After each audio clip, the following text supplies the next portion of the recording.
ডিগবৈ পৌৰসভাৰ কামক লৈ ব্যৱসায়ীৰ ক্ষোভ। লোকসভা নিৰ্বাচনৰ পূৰ্বে ৩৮ নং ৰাষ্ট্ৰীয় ঘাইপথৰ ডিগবৈ বৰবিলত পথৰ মেৰামতি কামৰ বাবে ৰাষ্ট্ৰীয় ঘাইপথৰ কাষতে লাগি থকা দোকানৰ আগত নতুনকৈ ঘাইপথটি বহল কৰাৰ বাবে খন্দা হৈছিল গাঁত। গাঁত খনা ঠাইতে পানী জমা হোৱাত গ্ৰাহকসকলৰ দোকানলৈ অহা যোৱাত অসুবিধাৰ সৃষ্টি হৈছিল।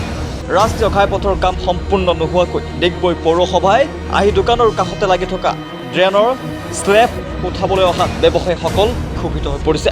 ব্যৱসায়ীসকলৰ দাবী, ঘাইপথৰ কাম সম্পূৰ্ণ নোহোৱা পৰ্যন্ত পৌৰসভাক কোনো ধৰণৰ ড্ৰেইনৰ কাম কৰিবলৈ দিয়া নহ'ব।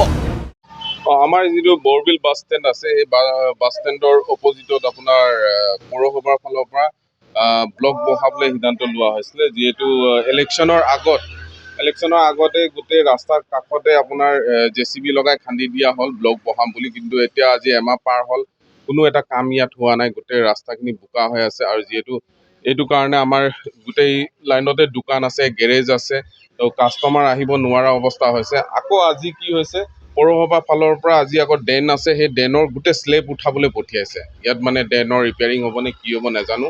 আমি এইটো অবজেকশ্যন কৰিব যোৱা নাই, কাম হৈছে ভাল কথা, নলা চাফা হওক, জাবৰ জমা হৈ আছে, ডুম লাগি আছে আৰু এইবিলাক খুটি মাৰিও ৰখা আছে। এইটো আজি ইমান বছৰে আজিলৈকে কোনো এজন চেয়াৰমেনে হ'ল বা কংগ্ৰেছৰ দিনৰ পৰা বা এতিয়া BJP চৰকাৰ আছে, কাৰো এটা সাহস হোৱা নাই এই খুঁটিকেইটা উঠাবলৈ।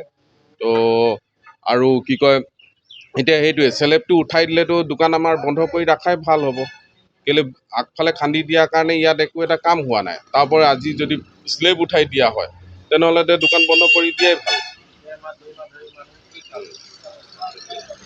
যিহেতু এইটোৱে ক'ব বিচাৰিছোঁ যে 1.5 মাহ 2 মাহ ধৰি আমি যিহেতু কোনো কাম বন নোহোৱা হৈছে, আমি কেনেকৈ খাম, কেনেকৈ চলিম, চবৰ চিন্তা হৈ গৈছে। ঘৰৰ পৰিবাৰ চলাবলৈ আমাৰ চিন্তা হৈ গৈছে, আমি কেনেকৈ হেৰি কৰিম। এই যিহেতু প্ৰশাসনে এইটো প্ৰথমে স্লেবটো বহাই ৰাস্তাটো প্ৰথমে ঠিক কৰি তাৰপাছত নলাৰ কামটো ষ্টাৰ্ট দিয়া হ'লে চবৰ কাৰণে ভাল হ'লহেঁতেন। এইটোৱে আমাৰ অবজেকশ্যন আছে যে নলাটো প্ৰথমে ৰাস্তাটো বনাই ল'ব লাগে, তাৰপাছত নলাটো আমাৰ কাম ষ্টাৰ্ট দিব লাগে।